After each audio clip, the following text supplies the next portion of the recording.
Olá, nós somos do curso de Engenharia Elétrica e, sob a orientação do professor Tiago Prini, apresentaremos o trabalho de conclusão de curso,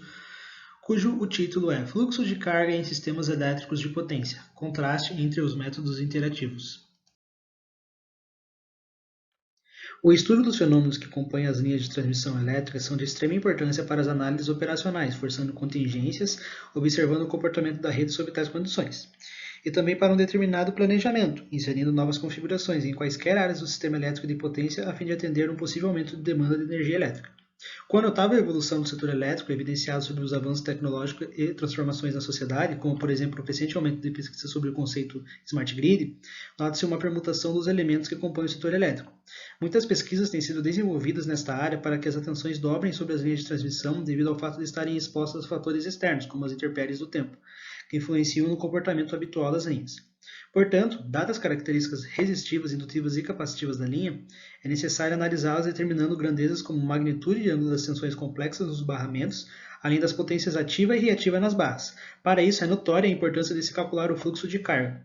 Ademais, seus resultados devem estar de acordo com os critérios e diretrizes estabelecidos pela ONS, Operador Nacional do Sistema Elétrico. Para determinar tais grandezas, realizaremos um estudo de caso fazendo o contraste entre os métodos interativos de Newton-Raphson e Gauss-Seidel.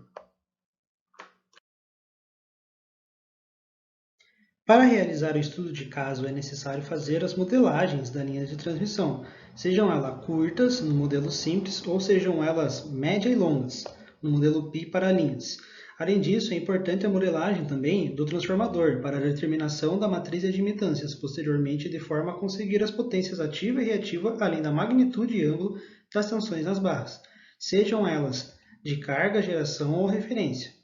De passe disso, é possível então usar o MATLAB para simular os algoritmos e determinar os contrastes entre os métodos iterativos, a partir de estudo de casos. No caso do algoritmo de Gauss-Seidel, temos uma abordagem onde, dependendo de cada tipo de barra, substituições sucessivas são realizadas de modo a convergir ao valor com menor erro a cada iteração.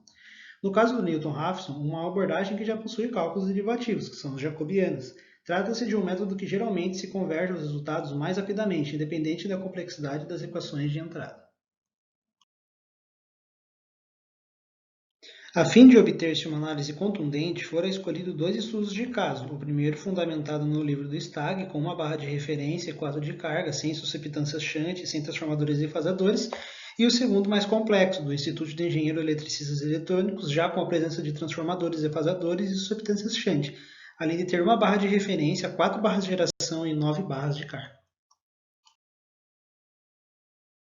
Depois dos dados de ambas as redes escolhidas, organizou-se o código no MATLAB, de maneira que os dados como tipo da barra, tensões complexas conhecidas ou estimadas, potências ativas e reativas tanto de carga, tanto as geradas, susceptância shunt, ângulo de fasadores, admitância das linhas, TAP dos transformadores, todas essas variáveis entrassem no sistema, gerando assim uma estrutura de dados das linhas e dados das barras, que são as entradas do algoritmo.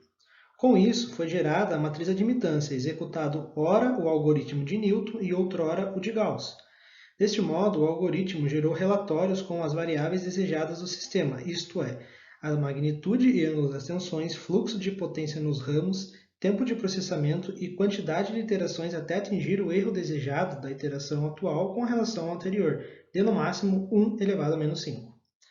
Assim, pôde ser visto no trabalho as tabelas com tais dados no caso de 5 barras, onde observou-se um erro minúsculo se comparado aos resultados que o próprio livro do Stagg obtém nos experimentos lá explanados, tanto para o método de Newton, tanto para o de Gauss. Já no caso de 14 barras, observou-se um erro um pouco maior do que no de 5 barras, mas ainda dentro do aceitável, se comparado aos resultados presentes no próprio arquivo extraído da University of Illinois. Isso se deve ao fato da rede ter fatores mais complexos que a rede fundamentada no Stagg, como a presença de susceptâncias shunt, transformadores e fasadores. Todavia, em ambos os métodos iterativos aqui abordados, os resultados foram totalmente satisfatórios. Neste trabalho, foi possível realizar uma análise comparativa entre os métodos de Newton-Raphson e Gauss-Seidel em diversos aspectos, evidenciando os contrastes entre os métodos abordados.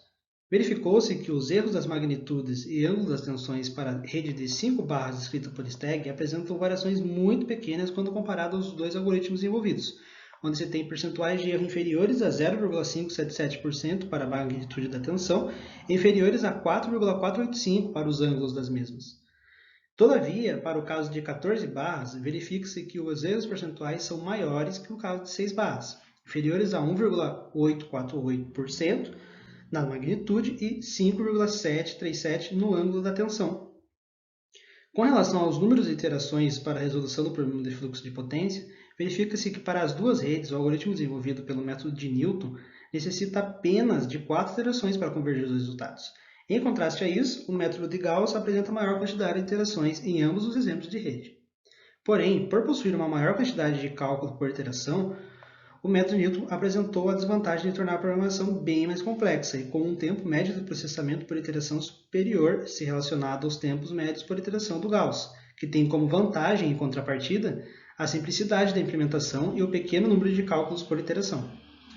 Portanto, ambos os métodos chegaram categoricamente a resultados totalmente convenientes. De start, eles bem apresentam com precisão admissível os valores de tensões complexas nos barramentos, além do fluxo de potência ativa e reativa nas linhas de transmissão, considerando todos os conceitos elétricos nelas presentes, e aqui nesse trabalho citados.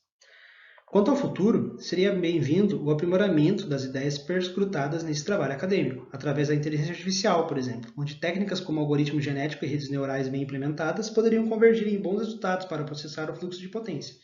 Uma abordagem mais técnica que poderia ser realizada após os resultados seriam as aplicações de contingência nos sistemas elétricos, para que eventuais faltas não ocasionem valores de fluxo de carga que extrapolem os limites pré-estabelecidos nos componentes elétricos do sistema. Conforme propõe a Organização das Nações Unidas em seus Objetivos de Desenvolvimento Sustentável, esse trabalho se adequa ao ODS 7b, ao fornecer estudos ligados à modernização no fornecimento de energia, também se adequa ao item 9b, ao favorecer o desenvolvimento tecnológico, a pesquisa e a inovação, e por último, se adequa também ao item 12a, ao contribuir para um controle mais sucinto de energia em trânsito nas linhas, promovendo um padrão sustentável de consumo energético. Encerramos assim a apresentação deste trabalho acadêmico e nos colocamos à disposição para quaisquer esclarecimentos, críticas e sugestões. Obrigado.